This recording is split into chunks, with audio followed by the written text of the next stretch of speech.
नमस्कार साथियों, एक बार फिर से स्वागत है। मैं जगदीश लीलावत और आप सबका एक बार फिर से स्वागत करता हूं।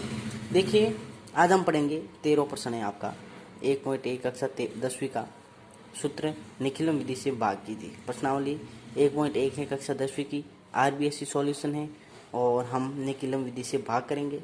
पिछले वीडियो के अंदर हमने पढ़ा था 12वां प्रश्न। ठीक है, अगर आपने वो वीडियो नहीं देखा है तो डिस्क्रिप्शन बॉक्स के अंदर प्ले लिस्ट की लिंक दिया गया है, वहाँ से आप डायरेक्ट देख सकते हैं। चलिए स्टार्ट करते हैं।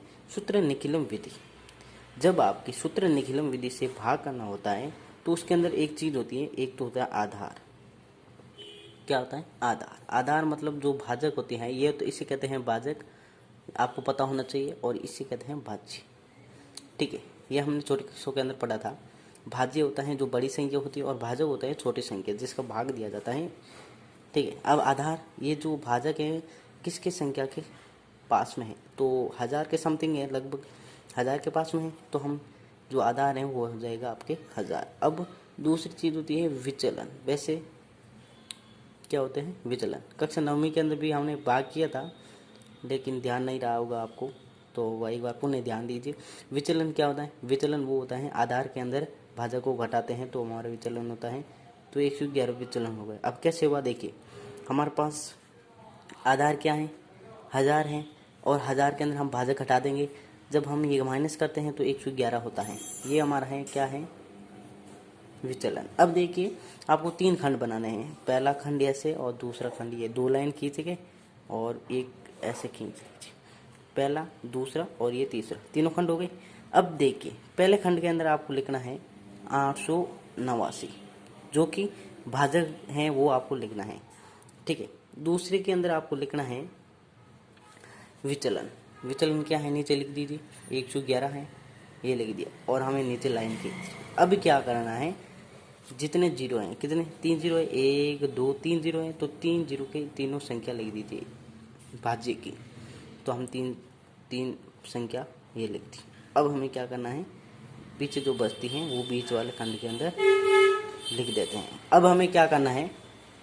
इस ए को, जो पहली फर्स्ट संख्या होती है, इसको तो हम नीचे लिख देंगे जैसे का तैसा, और इसको हम गुणा करेंगे 111 से। ठीक है, इन दोनों को गुणा करते हैं तो हमारा कितना होता है? 111 ही होता है, तो हम 111 लिख देते। एक यहाँ, एक और एक, ये हो गया 111। अब हम इन दोनों को जोड़ देते हैं, एक और एक कितने हो गए? 2। अब इस 2 को गुणा कीजिए 111 से, कितने होते हैं? 222। तो 222 आगे वाली संख्या के अंदर लिख दीजिए, 1 2 और ये हो गए 3। अब इन तीनों को जोड़ दीजिए, 2 ने 1 हो गए 3, 3 1 हो गए 4। ठीक है, अब इस 4 को हम 111 से गुणा करेंगे, तो 111 से गुणा करते हैं तो कितना होता है?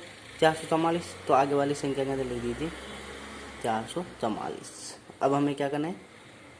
बस हो गया, इतना ही करना है। इस लास्ट वाले खंड के अंदर नहीं करना है, बीच वाले तक करना है। ये प्रक्रिया बीच वाले तक रहनी है।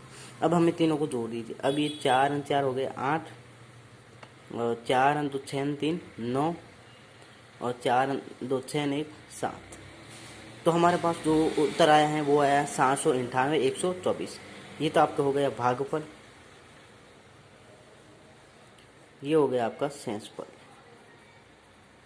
इस तरह से हमने ये किया। अगर चाहे तो आप ऐसे करके आप लिख सकते हैं 111 34 और 111, सॉरी 889। इनको हम भाग दे सकते हैं इस संख्या के अंदर, आप देख लेना चेक करके। अगला देखिए 14वां। देखिए 14वां है 3994 में भाग देना है 97 का। तो सबसे पहले हमारे क्या है? एक तो आधार लेना है। आधार क्या है? ये किसके समथिंग है? 100 के, तो ये हमारा आधार हो गया 100। और विचलन, विचलन का होता है जो भाजक होते हैं, ये भाजक है हमारा, इस भाजक को हम आधार से माइनस कर देंगे। माइनस करेंगे तो कितना हो जाएगा? 0.3 हो जाएगा। ठीक है, ये लिख दिया 0.3। ठीक है, बस इतना करके हमें 3 खंड बना देते हैं, 1 2 और ये हो गया 3। और फिर हमें एक नीचे लाइन खींच लेनी है। ऐसे खींचने के बाद हमें क्या करना है?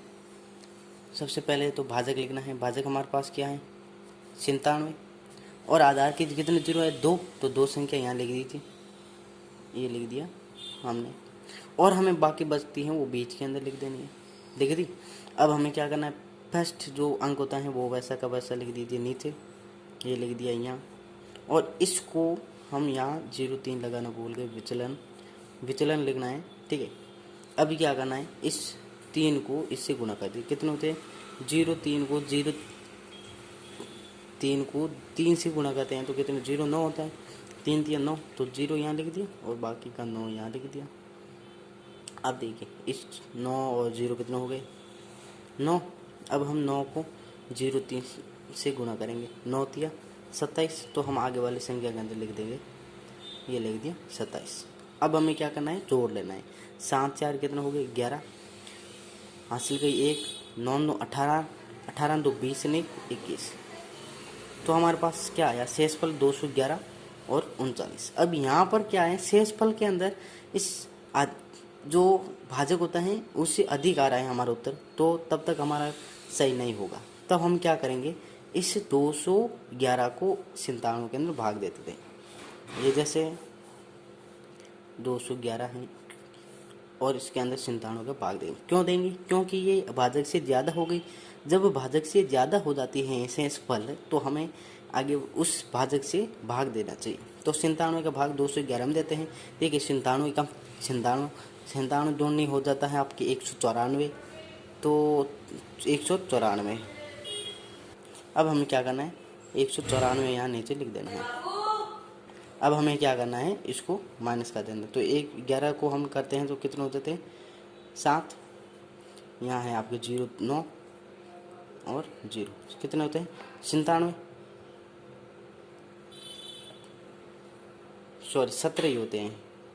यहाँ 1 0 है और 1 से के 2 1 हो जाता है, तो हमारा आ गया 17। तो ये हमने 17 यहाँ लिख दिए और 2 यहाँ लिख दिए और इनको जोड़ देना है। तो हम 17 का शेषफल 17 हो जाएगा, सॉरी इन दोनों को जोड़ते हैं 17 ये हो जाएगा और 11 यहाँ 41 यहाँ हो जाएगा।